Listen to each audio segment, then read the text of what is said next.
2008 they broke everything, and it's never been fixed since. And there's no way to fix it now. They've made this problem so enormous, so huge, and they went and kicked the dragon right in the balls, and then they took the chain off and said, well, let's see what the dragon does now. Oh, oops.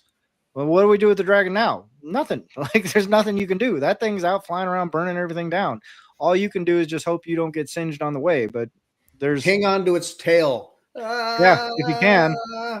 Yeah, that thing, Lynn Alden nailed it a long time ago. Nothing stops this train. We are entering a period of fiscal dominance, and yeah, it's all downhill from here. It's all number go up for Bitcoin from here, like 100%. I mean, your purchasing power of that Bitcoin, is going to maintain, but your dollars are going to be like, you think inflation was bad from the 2020s, wait until you see what this thing unlocks. And that's all they're trying to avoid right now. They know it's coming. They're just trying as hard as they can to kick the can down the road so it doesn't turn into like, hey, how come my steak costs $150 and a loaf of bread is $50? Like, what the hell happened here? Oh, the Russians, like tariffs. I don't know, whatever nonsense they come up with. Like, I mean, there's no way to paper over it this time, right? It's the amount of things they have to print is just going to be insane. Yep. Just this week, I met up with somebody briefly at a place I hadn't been to in, I don't know, a year, but like a decently normal, nice place here in town. And I'm not there to eat. I try not to even eat out, but I'm not even really there to eat. And I just glance at like, the cost of the hummus plate, which in my ancient memory, I can imagine having been less than $10 at one point. Mm-hmm. And it's like $20. And I'm like, has this thing gotten twice as big? Like, how much hummus can I eat? No, just, Same little plate of hummus. Yeah. Gee, I wonder what changed.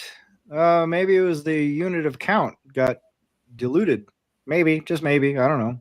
Right. Inflation doesn't have anything to do with how much money we print, guys. It doesn't matter. MMT, bro. Yeah. It's all good. We can just print unlimited money. Have you heard of any of the MMT guys lately? I haven't heard a peep from them. I don't even follow much of it, but I mean, short of Jackson's Hole, that's it. Yeah. Well, I think they were just useful idiots. Like when they were pecking around for like, how are we going to inflate our way through this Rona thing? They go, oh, hey, here's this branch of economic study that'll support our stupid idea. Yeah, let's put them out for a while and let them get on the New York Times and sell some books about how you can just print unlimited money and everything's fine. And then as soon as everyone realized, like, oh, that's a terrible idea. We all knew it before that, but, now you don't see those people. Like, they don't get somehow they're not on MSNBC anymore, weirdly. And you don't hear all the people talking about print unlimited money. It's just, they just disappeared somehow. There was that Harvard professor who'd said that Bitcoin will be $100 before it's 100,000. Yeah. He wrote that in like 2019 or whatever. Yeah. And he posted again, that was shared a lot. Like, he's holding true to his conviction that it still has no intrinsic value, is based on nothing. He's a retard. So that's the biggest MMT I've heard lately. That's a wild take. What a fucking idiot, dude. I mean, like, but that's the beauty of creating a fucking fictional field of study out of thin air by tacking math equations on top of the humanities. Is you get to be a guy at Harvard that talks on the New York Times and goes, this is going to go to zero. It still has no intrinsic value. I mean, when I hear that, when I ask like, well, what's backing Bitcoin? I usually say, well, what's backing gold? Yeah. And like whatever their answer is, it can probably be applied to Bitcoin. What's backing the dollar? Well, what's backing gold? Let's unpack this idea. What is backing gold? Yeah. Some proof of work, some scarcity. Yeah. I mean, gold changes if you can just produce it in a lab somewhere. Yeah, exactly. That jangle in your pocket. So it's not just proof of work. Right. It's proof of whatever. Yeah. So nothing's backing gold. Wow. That's Well, gee, what do we do now? It's almost like it's a commodity. Almost. Weird. Yeah. Weird how that works. Huh. What do you know? Hey, we fixed a problem right now. We just figured out gold is useless. Welcome to Bitcoin, assholes. Yeah. I mean, gold's cool, but the problems it has is what's led us to this fiat standard, right? So yeah. Yeah. And the problems with the fiat standard are leading us to the Yeah. Oh, yeah. Saifedean posted a thing, a hit on Javier Milei recently. I guess Argentina's on that, yeah. The fucking- Argentina was trying to issue bonds, or yeah, it's what was it? 69% interest. Oh yeah, there we go. Yeah, magical number there again. 69% interest on a bond issuance, and they still only sold of all the ones they were trying to offer to sale, they sold like 61% of them. Like Yeah. people aren't even buying that. What retard would buy that debt, dude? Like, Yeah. that tells you there's still, 60% of the people buying that debt are complete morons that have no business managing money, dude. Like, what are you talking about? Oh yeah, we'll buy this bond. Well, That sounds he like a didn't. good idea. If he pulls it off, then we're gonna make a mint. If he doesn't pull it off, like, big deal, right? Like, I don't know. Yeah. So I mean, he came in chainsaws ablazing, and it kind of seems like their central bank game is still stuckness. As I say every week, this is called a game of competitive resource capture, and the way you capture resources is unlimited, and there are no rules to it. So if you can have some big sideburns and a big bushy head, and you can walk around with a chainsaw going, merda, the bank sucks, I'm gonna cut this, I'm gonna tear things up on TV. Well, great. You just captured a bunch of resources. He captured an entire country just by walking around on TV with a chainsaw and a goofy looking head of hair. Well, did he walk into the bandsaw of an existing much No, bigger? that's how you capture resources, dude. He knows exactly what's going to happen when he gets there. Like, oh, then we can't fix this fucking mess. Like, these guys have already train wrecked the thing a long time ago. Now I just get to try and extract as many resources as I can while I'm in the chair to do it. But that's it. There's no, like, if you're buying into some political narrative, you are buying into being a farmed animal, like 100% of the time. There's nobody that's going to come and fix the farm for you. Like, either you're a farmer or you're a resource, and that's it, right? So Trump's not going to fix anything and make life better for the resources. Biden's not going to fix anything, make life better for the resources. Nobody's going to fix everything and make better lives for the resources. They're just going to either make you more efficient to extract resources from, or they're going to squeeze you until you pop. And that's it. Like, those are the two outcomes. So buy Bitcoin instead. Well, if you have half a brain in your head, check out of that system. Don't get squeezed. You can acquire a resource that they can't take from you. So that's a really good idea in a game where their whole object in the game is to take things from you. Maybe if you have something they can't take, do that. I know. And I guess that's what's disappointing is that, he met with Bukele, and I felt, there might be countries that, get in together on the new game. And, but he issued a shitcoin, and we're playing the central bank game. So, dude, he has no choice. Like, you are either playing the game of competitive resource capture or you're not, right? And if he's trying to play that game, which he clearly was because he's president of his little ding-dong fucking mess of a country, that's how he gained power, right? Like, well, you're a Peaky Blinders fan, right? I am. Great show. I would point out that is exactly the model I'm talking about. That guy is doing exactly what I'm talking about. Like, how do you capture power in a resource capture game and you're some bum from Birmingham? Well, you excel at provoking violence, you excel at organizing people, and then you excel at navigating the bloody, greasy pole, trying to climb that ladder. And somewhere at the end of it, you end up on top of a big mountain. If you're lucky enough and you're cunning enough and you're able to navigate all the bullshit. But I'm just getting to the part now where he's like, I'm a socialist. You go, really? And he's saying, oh yeah, well, this is just how I get people to give me more shit. Right? Like, that's all it's about. Yeah. That every single person in power is like, this is how I get people to give me more shit. Like, period. Yeah. So I don't know. So I sent you guys a video link, but what's the link, dude? I recommend taking a look at it. It's Joe Rogan's interview with Ed Calderon. Oh, and you might have seen him before, but Ed's like a cartel specialist. Like, he knows everything about Mexican cartels, and nice. It's fascinating. You'd probably like it because you learn about how the cartels do business and work, and it's pretty wild. And that's all about resource capture too. Yeah, it's wild. Like, it's a long, it's a Joe Rogan interview, so it's like good 2 or 3 hours long. I'm like 3/4 of the way through it right now, but that's always a good guest. I recommend checking it out. I'm gonna watch. Talks about how cartels operate, and it's wild stories. Yeah. Oh yeah, for sure, dude. I'm gonna check it out. Yeah. Security specialist and combatives instructor with 10 years experience, public safety along the northern border area of Mexico. Yeah. Oh, check it Yeah. out. Oh yeah, that is right up my alley. I love that kind of stuff. But I mean, but all of this stuff, there's like so many ready examples. Like people dramatize things and make it like, oh, he's like this hero that rose up from nothing. And like, no, that's what they've all done all the way back through time is they come in and beat the shit out of people and then they refine it until they can get people to just do shit for them without having to beat the shit out of them anymore. Like that's government, right? So hey, welcome to the power play game. That it's not more obvious to more people is sort of surprising to me, but whatever, I mean, that's the game we're playing right now. And so vote for Trump, vote for, Joe Biden, vote for whoever you want. It doesn't fucking matter. They're going to come in and try and squeeze shit out of you, period. Like that's the only game they can do. That's the only game they play. And you can get your Maoist revolution in here and they're going to squeeze some shit out of you a different way. They're going to drain your resources faster than Trump might, but both of them are going to drain your resources. So yeah. So as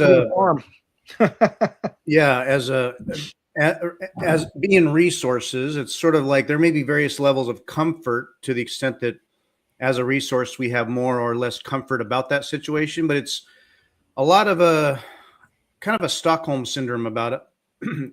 Any situation you're in is kind of like, well, no, this is just how it is, or no, this makes sense, or no, it's reciprocal, or I get benefits. As you're I mean, like, as you're being farmed, like farm animals get benefits from being on the farm. Like they don't have to worry as much about some wolf coming in and chomping their head off. They don't have to worry as much about getting sick and dying. They don't have to worry as much about, their kids surviving or whatnot because they're all new resources, right? So the farmer takes care of those things. And if you got a farmer that's really clever and goes, hey, I can make my chickens way more productive by doing like XYZ, like letting them wander around and peck worms and for 4 hours a day I let them go do shit. You go, hey, my farm is way more productive now than that guy that's running the factory farm, like the Chinese farmer that's just got all his chickens stuck in a cage and they die all the time. He's got to spend all this money to keep them going. They're both squeezing resources. Just one, the chickens are healthier, so they're more productive for the farmer. But sooner or later the farmer's going to run into some financial problem that's going to go, well, now I got to start squeezing these down into, next thing you know, like your cage isn't quite as big as it used to be and your free range is now like half the free range you had before. And then 10 years later you go, oh, well, our free range is now like the size of me. Oh shit. Oh crap. Well, that's capitalism in a nutshell, right? That's what's going to happen here. That's what's happening to all of us right now. Like the walls are closing in on people that are still addicted to the fiat system. So as I keep saying, buy Bitcoin for Christ's sakes, because that is a little gate right through the resource capture game where you go, hey, I'm going to go capture this resource and I'm going to hold on to it. And so when you guys want to come and take it from me, you have to trade for me. So you're going to have to give me some way better shit than you're doing right now. Like I'm not going to settle for a fucking 9 to 5 in a cubicle where I get to eat, fucking takeout from Burger King while I'm working, because that's what you expect me to do. Like we're gonna have to negotiate better terms for me as a farm animal, please. A farm animal that actually holds resources. It's such a game changer. I love it. I am so thrilled by the Bitcoin project. Yeah. It's a white pill. The orange pill lends itself to the white pill generally cure for me, because a lot of the when it started out as an orange pill, just financial oriented. As it bled itself into like everything everywhere, it's like it's broadly kind of a white pill, because I do feel like, okay, it's not just like, well, there's an escape hatch here. Right. It's like, it realigns everything. Well, here, I'll go back to the Peaky Blinders thing for an instant, because you know the show real well, right, Travis? Yeah, so, fairly well. Imagine this. You go, hey, if you took Bitcoin back to 1929 and you go, hey, Tommy Shelby wants to capture Bitcoin, what can he do to do that? Go, does all of his ideas work in that realm? Yeah, he would be the type to have like a mining pool. It just muscles all the other miners to join it. That's probably how he would do it. Maybe, but he certainly couldn't just go and start bashing heads, right? That has a short runway. As soon as people figure out Tommy Shelby's going around bashing heads to get Bitcoin, they're going to get way better at hiding their Bitcoin. Well, encryption always is like an interesting barrier. It's like a defense like any other. Yeah. So, it's kind of a stop all sometimes. Yeah. Like But if you don't, if you can't decrypt stuff, then then you're boned, right? Like there's yeah, nothing else your to happen. options are a little more limited. Yeah, there are wallets where the guy forgot, something in his password and he just can't get into it, and there's like 3 tries left, and they're just like, what do I do? Yeah, math is a hell of a thing. Math is a hell of a thing. But that's what I'm talking about, man, is like if you took this property back to any point in time, what does the power structure look like? Like it changes completely, right? Like the ancient Romans, oh, we got to capture Bitcoin. Well, what good is your army? Well, I mean, we can kind of, I don't know, but we can still go steal their land. Yeah, but the most important thing is the Bitcoin. How do you steal that? You need hash warriors.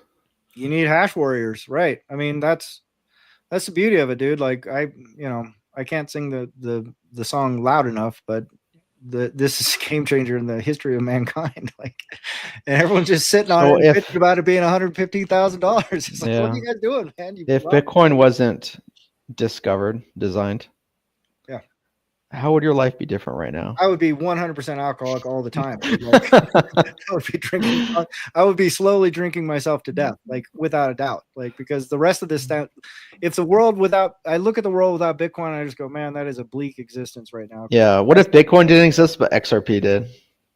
Oh God, same outcome. Yeah, worse. It'd be a worse outcome.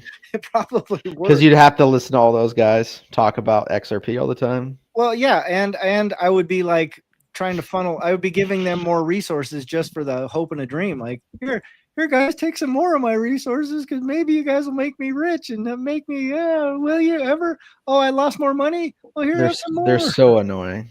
So annoying, dude. I had a back and forth this week with an XRP Army guy, and at one level,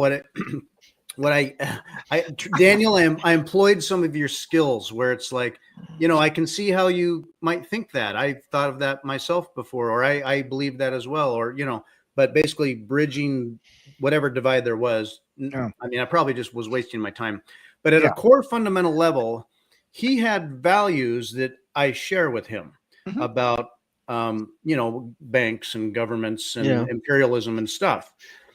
But for him, it was this environmental argument about proof of work, at least partially, was the energy waste, the energy. There's other better protocols out there that don't waste the energy. And it's like, okay, so energy, like what? Everything else. The existential crises of our such depressing golden age we're living in of, AI and the cloud and or existing as a human on a planet. So yes, Bitcoin consumes energy. And you could also, I wasn't going to go into all the crazy detail about how Bitcoin can use energy and how it will and does use energy that solves some of these energy things. But I couldn't quite probably bridge it, but also it was just like, I think we're done here. Yeah. Well, there's nothing to bridge. I mean, like I got in this, you could actually find this on my Twitter feed somewhere. I got into this long, like multi-day debate with a BSV guy. I'm actually super grateful to the guy because he's super smart. He understands the Bitcoin protocol on a deep level.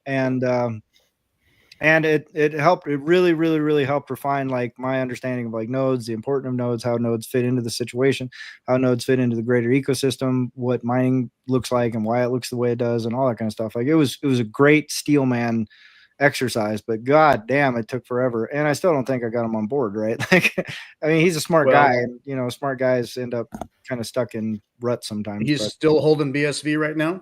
I don't know what he's doing. Man, I can't imagine being that guy. Holy shit. No. Yeah. And that's the thing. Ultimately, I'm just like, hey, best of luck to you. Time will tell. Like, why don't you get back to me when the flippening happens? Yeah. That Satoshi quote? It's if I don't something along. I don't have time. Yeah. Yeah. I don't have time to explain it to you if you don't understand it right. I think about that all the time when people are arguing with me. It's just like I don't care if you get it or not. You can most get of the time the arc or not. Sometimes I care. Sometimes it's like my mom or my dad or someone. I'd care, but it's just kind of like, well, whatever. Well, I mean, it's easy to just go, have fun, Singapore. I don't care. Like you do. Well, it's one thing to want to understand. It's another thing to be just FUD, oh no, I already know. Okay, no, you don't actually. Well, So Well, I mean, I said to someone, like I was talking to them, and they go, "Well, Bitcoin." Blah, blah, blah. And I said, "Well, you just don't understand Bitcoin." Man, they got pissed, dude. Like this is literally someone who has no idea about anything about Bitcoin. Wouldn't know a UTXO from a hole in the wall. Doesn't understand mining. Doesn't understand how the coins are created. Doesn't understand anything about the ecosystem at all. But is convinced that he knows everything about Bitcoin. And just the mere fact that I suggested, like, well, you just don't understand. Oh, I understand. What do you? I mean, I've been doing. Blah, blah, blah, blah. You go, but you don't understand Bitcoin. So there's like this weird ego thing attached to like not knowing something that you really don't know anything about. But I see the same thing with like if you go to any shooting range, you go, "Hey, you're not doing that right." Well, I don't know. I've been shooting guns since I was 12, and blah, blah, blah, blah, blah. It's like, well, but you don't know what you're doing right now. I can tell just by the way you're holding the weapon. You don't know what you're doing. You know. thank you for watching this video. This is just a short clip from our full episode. So if you'd like to enjoy more entertaining wisdom found in our podcasts in their full context, just click a link in the corner. We are always sharing our big ideas on Bitcoin Liberty Live.